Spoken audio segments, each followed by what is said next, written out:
Hey guys, welcome back to the channel. I know it's been a couple weeks since I uploaded the video. The last one was that 200 amp service upgrade. But I'm here in Bayhead today, or rather this week, doing these recessed lights. And I did a bunch in the living room, downstairs on the first floor, another bedroom, but I decided to do a video for this particular bedroom. And so got to make sure we got some accurate measurements and get some even beam spread for these lights. So they come out real nice. So this house was built. This is a Cape Cod, a full Cape, built in 1924 actually. But they remodeled this, so there's a lot of new stuff in here, and so that's what this video will be about. Let me know in the comments if you like this video, and thanks for watching and subscribing. All right, guys. So obviously there's a lot of blown-in insulation up there, and my stud finder here is not giving me very accurate measurements. Now I suspect that there's a stud right here just because it's solid. But you see how it's moving around? So I'm not exactly sure, but once I move it away and I go back there, it tells me that's where it is. That's where I suspect it is.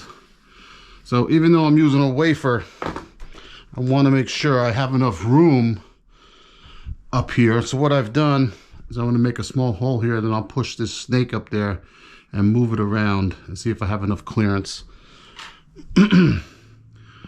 Probably should do this with a drill bit, but I think it'll be all right. All right.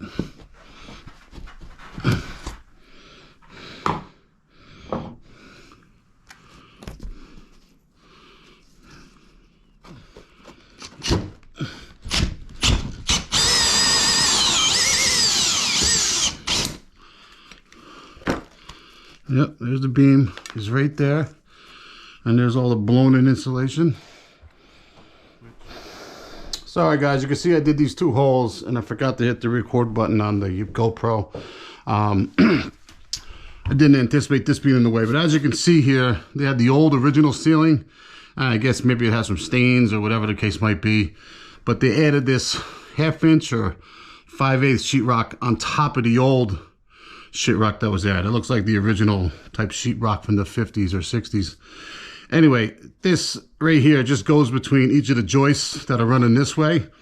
And I believe they used to use this to attach the sheetrock ceiling. It's flush with the bottom of the joist up in the attic. So I know for sure it's not structural. I think it's just there to hold the sheetrock ceiling in place. They had it downstairs. Put that pilot hole right in the center of your mark.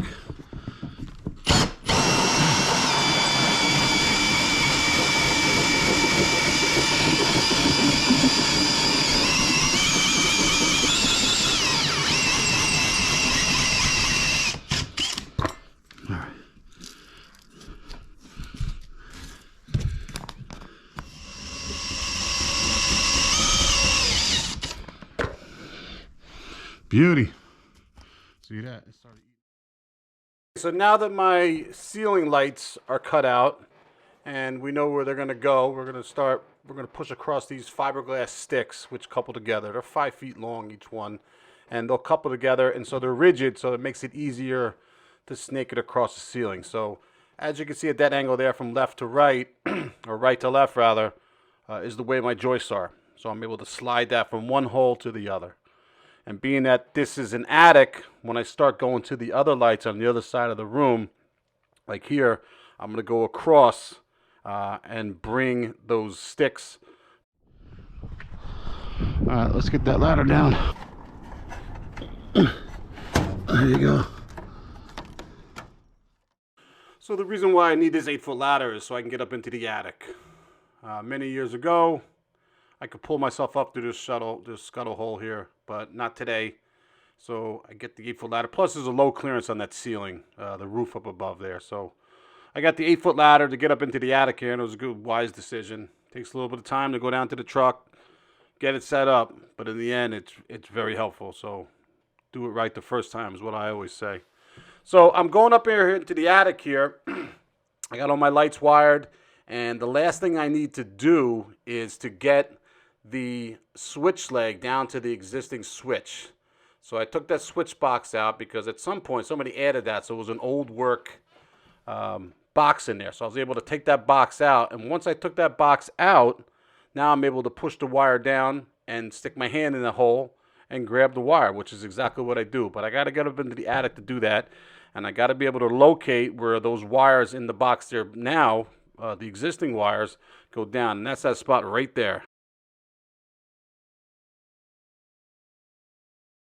I know there was a good electrician that worked here before me because I find a couple junction boxes up in the ceiling here, and they're labeled.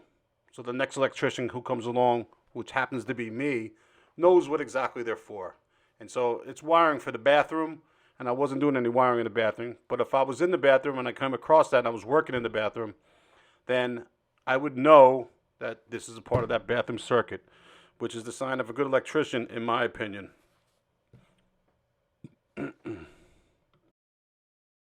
The good part about doing this job in April or mid-April here is it's not too hot here today. In fact, it's kind of cool. So it's not so bad working in this attic with this insulation.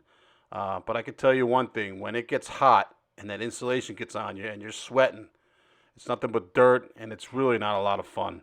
I've been doing this for a long time, and I don't look forward to working in the attics in the summertime, but inevitably it always happens. So if you want to get a job done in the attic, best to call the electrician in the winter time when it's not so hot. He'll get more work done, and it'll probably be more affordable as well. So that's my advice for the day. So now I come back down the stairs and I reach in, and there's the wire I just pushed down, and that's the switch leg that'll control the lighting. We're going to put a dimmer in that box after we cut it in, and that red wire there was controlling a bunch of receptacles in that bedroom. So we're going to tie that into the hot leg here at this switch location, and then all those previously switched receptacles will now be on 24/7 like a regular normal receptacle. So once that is done, all my wiring is basically done. I'm just going to prep here for the LED lights, the 6-inch halo wafer lights, which you'll see me assembling here in a minute. I like to prep them, and I have to cut away that framing member there for the ceiling. Anyhow, these are the halos, and we'll assemble those all together. Bring them up into the room and wire them. It goes pretty quick from here. The hard work, obviously, is getting that switch leg down, the measuring, and then cutting out, and make sure you don't cut out beneath a joist, because that would be a problem. And then putting these lights in, pretty simple from here. Of the 3 rooms that I worked in this house, this room was the easiest because of the attic access up above. If you like this video, I hope you'll subscribe and hit that notification bell, and of course like. And if you want to leave a comment, you got any questions down in the comment section, I'll be more than happy to answer them.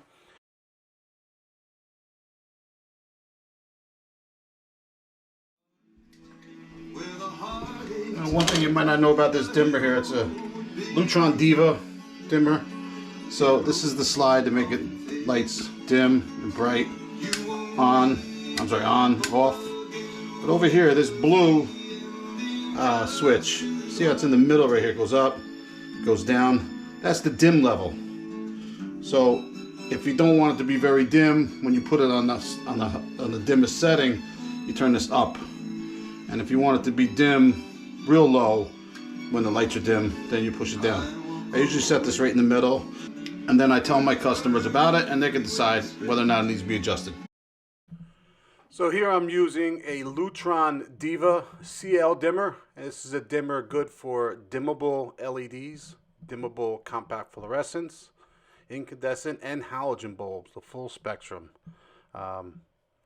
These are my preferred dimmers because I very rarely get a callback on a dimmer that's not working properly, which is very important when you're trying to run a contracting business.